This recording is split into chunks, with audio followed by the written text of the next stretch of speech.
Good evening, I'm John O'Flaherty, the B3 burner, and what I have for you this evening is a discussion about cornering lights.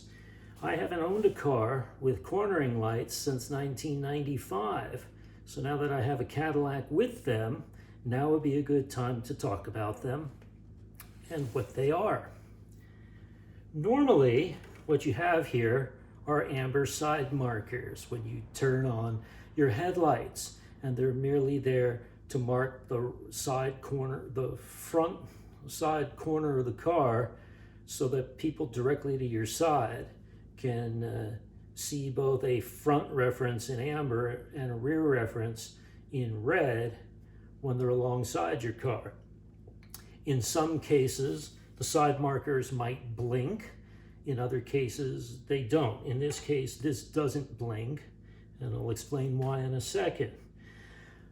When the headlights are not on and you turn on your turn signals, only the front ones by the headlights blink.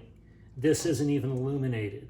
But I'm going to come around and turn on, well, I can turn on the parking lamps and demonstrate everything I need to without even turning on the headlights.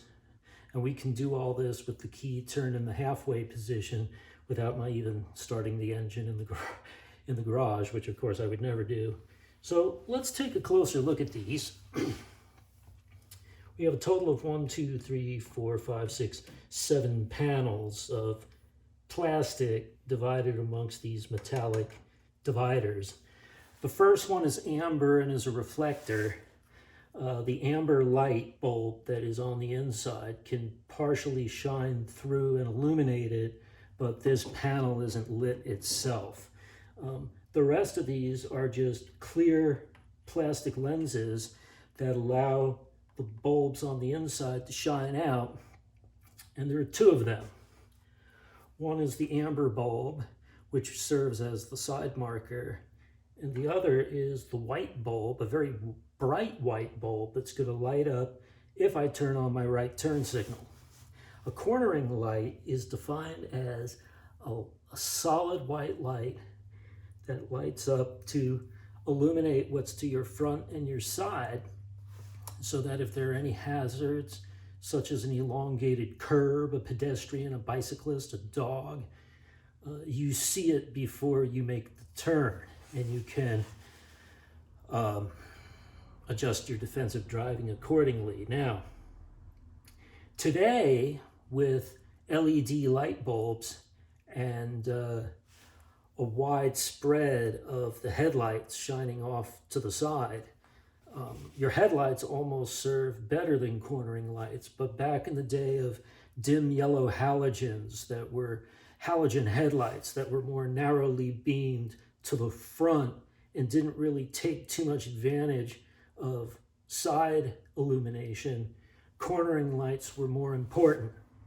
And certainly, since this is a 1973 car, this was long before the advent of LEDs. Even though I could put an LED in here, these are all stock bulbs, the old 1156s and 57s, without any advantage of digital LED technology. And the headlights are the traditional old white halogens. So I will demonstrate now. Get up and get over to the left side of the car, where I'll turn the key and show you what's up. Give me a second. Ooh, standing up and getting back on my feet isn't as easy as it once was. I have some advice for you youngsters. Don't grow old. It's no picnic. It only gets worse from here. Okay. So as I slowly fit myself between the back of the car and the garage door, here I am. I made it to the left side of the car.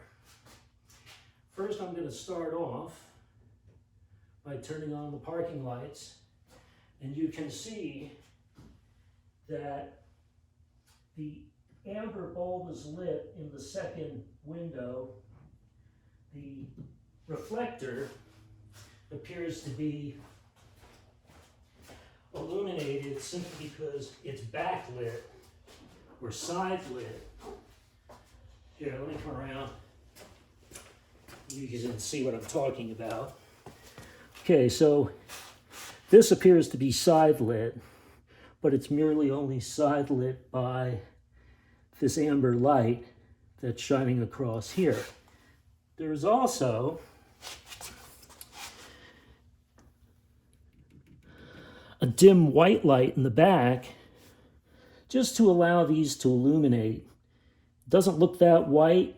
This amber is sort of casting an amber glow on these lenses more than this white light is making it look white. So turn the key to the halfway position, open up the, turn on the right turn signal, and we'll see what happens.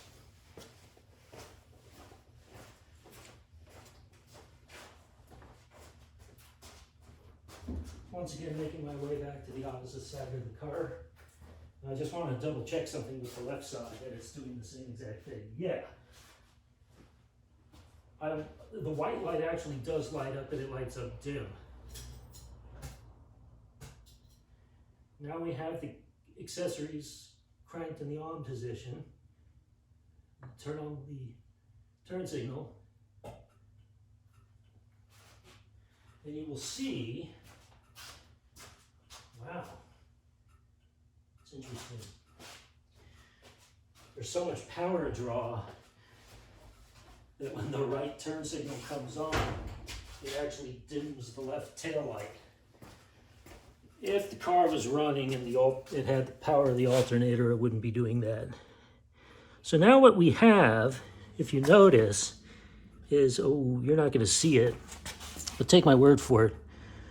The amber light is still lit, but the white light is so incredibly bright in comparison that you don't even see it. And you can see that the only thing blinking is the turn signal between the low and the high beam headlights. And what kind of a glow does it cast? Well, not a bad one. You can see that even for 1970s standards, let me step in front of the camera, excuse me. Turn off the outside lights, the overhead light. And let's back away and have a look at it. And you can see that does a pretty good job of illuminating the garage door and the refrigerator and the ladders. Now, let me go and turn off the turn signal light, and we'll return to what the view is with the parking lamp.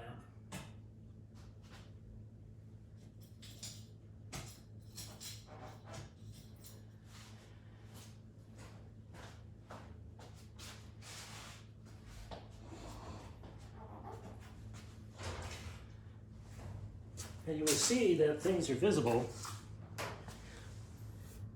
Visibly amber, but not nearly as bright as they were before. White light still on the left, though the lenses appear amber, so even that white light looks amber. And then amber on the right-hand side. That back on. Back things up a little bit. Again, I'm doing this live, not live, but in one take. So, those are cornering lights and how they work on cars that have them. Less of a need now, but back in the day they were considered a fancy option on front side markers of cars. Okay, I'm John O'Flaherty, B3 Burner. So long for now.